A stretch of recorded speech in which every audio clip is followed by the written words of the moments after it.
अस्सलाम वालेकुम।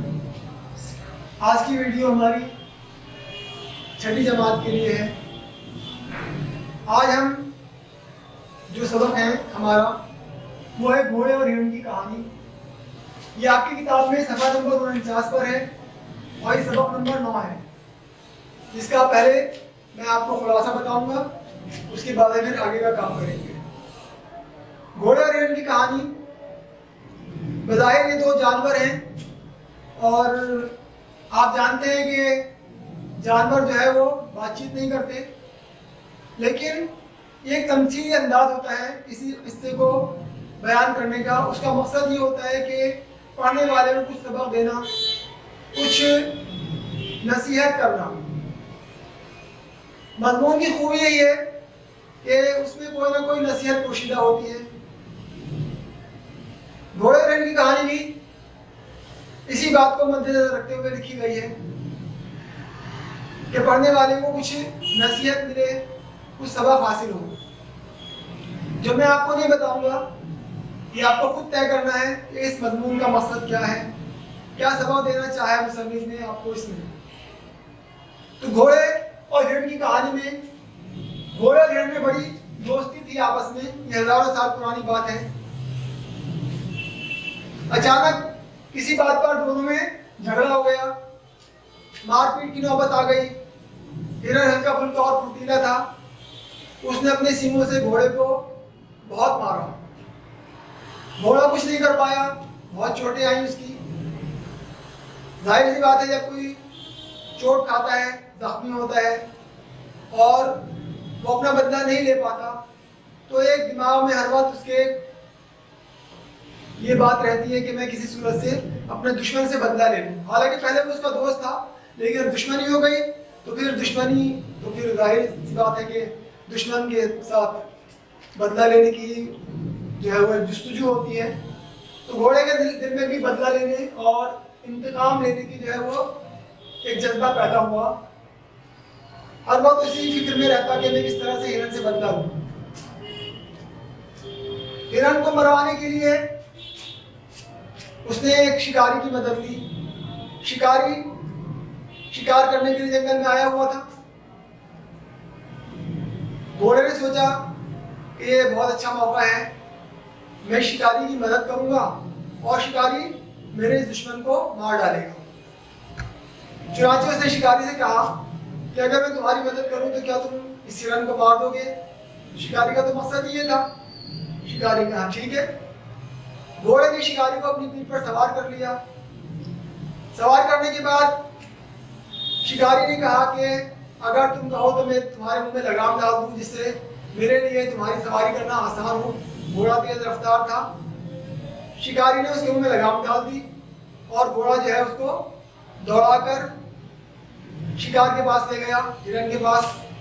और इस तरह शिकारी ने हिरण को मार डाला। हिरण हासिल हो गया उसको। अब घोड़े ने कहा तुम्हारा बहुत बहुत शुक्रिया, तुमने मेरे दुश्मन को मार दिया, अब ठीक है, बस हमारा काम खत्म। लेकिन शिकारी ने कहा कि ऐसे कैसे खत्म? मुझे तो आज पता चला कि तुम इतने काम के जानवर हो। शिकार तो मुझे मिला ही, एक कारामद जानवर मेरे हाथ आ गया। वो दिन है और आज का दिन। घोड़े की मुंह में लगाम पड़ी हुई है और घोड़ा इंसानों के कब्जे में आ गया। ये इस कहानी का खुलासा था। अब हम इसमें से पैराग्राफ लेंगे और फिर उनकी मदद से सवाल और उनके जवाब करेंगे। इस सबक का मज़मून बहुत मुख्तसर है लेकिन बहुत जामे है। हम एक साथ कई कई लाइनें लेंगे। मैं इस सबक को 3 हिस्सों में जो है वो तकसीम करूँगा। सबसे पहला हिस्सा, उसे हम पहला पैराग्राफ कहेंगे, जो सफ़ा नंबर 49 से सफ़ा नंबर 50 तक है। शुरू होता है यहाँ से, हजारों साल पुरानी बात है, और सफ़ा नंबर 50 पर सबसे आखिर में, ये तकरीबन एक लाइन से थोड़ी सी ज़्यादा है, तुम चाहो तो उसको मार सकते हो। यहाँ तक है ये, जिसे हम पहला पैराग्राफ कहेंगे। इसमें जो पहला सवाल है वो है घोड़े और हिरण में क्या ताल्लुक था, क्या निस्बत थी, क्या ताल्लुक था, कौन थे वो आपस में एक दूसरे के? घोड़ा और हिरण। इसका जवाब आप देख कर लिख लीजिए यहाँ से। उसके बाद 2 लाइनें छोड़ के सवाल नंबर 2 लिखिए, हिरण ने घोड़े को क्यों मारा? क्या वजह थी, क्या हो गया आपस में कि हिरण ने घोड़े को मारा? ये सवाल नंबर 2 है। पैराग्राफ में से देख के इसका जवाब लिखिए। इसके बाद 2 लाइनें छोड़ के सवाल नंबर 3 लिखेंगे आप, घोड़े को गुस्सा क्यों आया? किस बात पे घोड़े को गुस्सा आया? इसका जवाब लिख दीजिए। फिर सवाल नंबर 4 है हमारा, घोड़े ने शिकारी से क्या पूछा? शिकारी जो मिला घोड़े को, तो उसने शिकारी से क्या पूछा, क्या सवाल किया? इसका जवाब आप यहाँ से लिख दीजिए। इसके बाद जिसे हम दूसरा पैराग्राफ कहेंगे वो सफा नंबर 51 पर है और सबसे ऊपर से शुरू होता है। शिकारी ने कहा, यहाँ से लेके वो हिरन तुम उसे मार दो, यहाँ तक है ये। आप सफा नंबर 51 पर देख लीजिए, आपको मिल जाएगा, तकरीबन दरमियान में है इस सफे के। इसमें सवाल नंबर 5 है, शिकारी ने घोड़े की बात का क्या जवाब दिया? शिकारी ने घोड़े का सवाल सुनकर उसकी बात का क्या जवाब दिया था? यहाँ से देखकर आप उसको लिख लीजिए। फिर सवाल नंबर 6 है, जो 2 लाइनें छोड़कर आपको लिखना है, हिरण का शिकार करने में घोड़े ने शिकारी की क्या मदद की? किस तरह मदद की घोड़े ने हिरण का शिकार करने के लिए शिकारी की? सवाल नंबर 7, घोड़ा अपने मुंह में लगाम डलवाने के लिए क्यों तैयार हो गया? क्यों घोड़ा इस बात के लिए तैयार हो गया कि शिकारी उसके मुंह में लगाम डाल दे? इस सवाल का जवाब आपको इसी हिस्से में से मिल जाएगा। इसके बाद हम पैराग्राफ तीसरा लेंगे, इसे हम तीसरा पैराग्राफ कहेंगे, और इस तीसरे पैराग्राफ में जो है ये सबक आपका ये मजमून मुकम्मल हो जाएगा। तीसरा और आखिरी पैराग्राफ सफा नंबर 51 पर, यहाँ से देखिए, शिकारी ने घोड़े को इस, और ये सबसे आखिर में नीचे लाइन है, लड़ना झगड़ना ठीक नहीं। तकरीबन ये आधे सफे पर है। इसमें सवाल नंबर 8 है आपका, शिकारी ने हिरण को किस तरह मारा?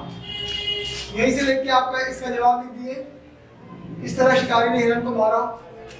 2 लाइनें छोड़ के सवाल नंबर 9 लिखिए, हिरण के मरने के बाद घोड़े ने शिकारी से क्या कहा?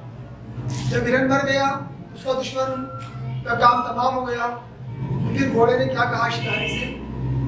ये देख के लिखिए आप वहां से। इसका जवाब लिखने के बाद 2 लाइनें छोड़ के सवाल नंबर 10 लिखेंगे आप, शिकारी ने घोड़े की बात का क्या जवाब दिया? जो कुछ घोड़े ने शिकारी से कहा था, फिर उसकी बात का घोड़े ने उसको क्या जवाब दिया? शिकारी ने घोड़े को क्या जवाब दिया? आखिरी सवाल, सवाल नंबर 11, आपस में लड़ना झगड़ना क्यों ठीक नहीं है? हमें क्यों आपस में लड़ना झगड़ना नहीं चाहिए? क्या नुकसानात है इसके?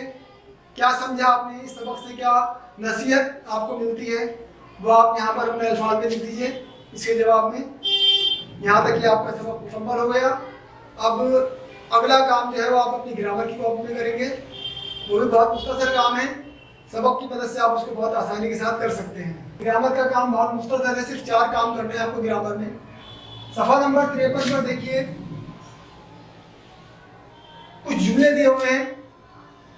इन जुमलों के सामने आपको सही या गलत का निशान लगाना है।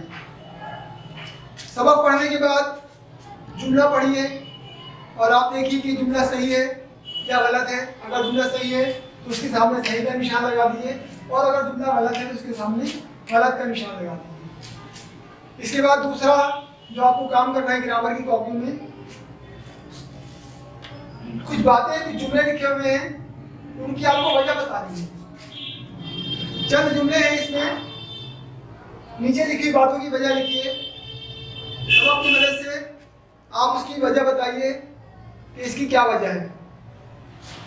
उसके बाद तीसरा काम है जमा से वाहिद बनाना। इसको आप इस तरह करेंगे, स्केल से एक सीधी लाइन ऐसे कर लेंगे और एक लाइन ऐसे कर लेंगे, जैसे आप यहाँ बोर्ड पर देख रहे हैं। इस तरफ जमा लिख देंगे और इस तरफ वाहिद लिख देंगे। जो किताब में अल्फाज दिए हुए हैं उन तमाम अल्फाज को एक एक करके यहाँ लिख दीजिए और फिर उसका वाहिद आपको बनाना है। बहुत आसान है, कोई मुश्किल नहीं है, बहुत आसानी के साथ आप इस काम को कर सकते हैं। जमा के अल्फाज की वाहिद लिखनी है आपको। इसके बाद चौथा काम जो है वो ये है कि सबक की मदद से खाली जगहों को भरना है आपको, यानी फिल इन द ब्लैंक्स। खाली जगह को आप सबक की मदद से भरिए। ये आपका ग्रामर का काम हो गया। इस तरह आज आपका ये सबक मुकम्मल हुआ। पूरा काम मुकम्मल कीजिए। शुक्रिया।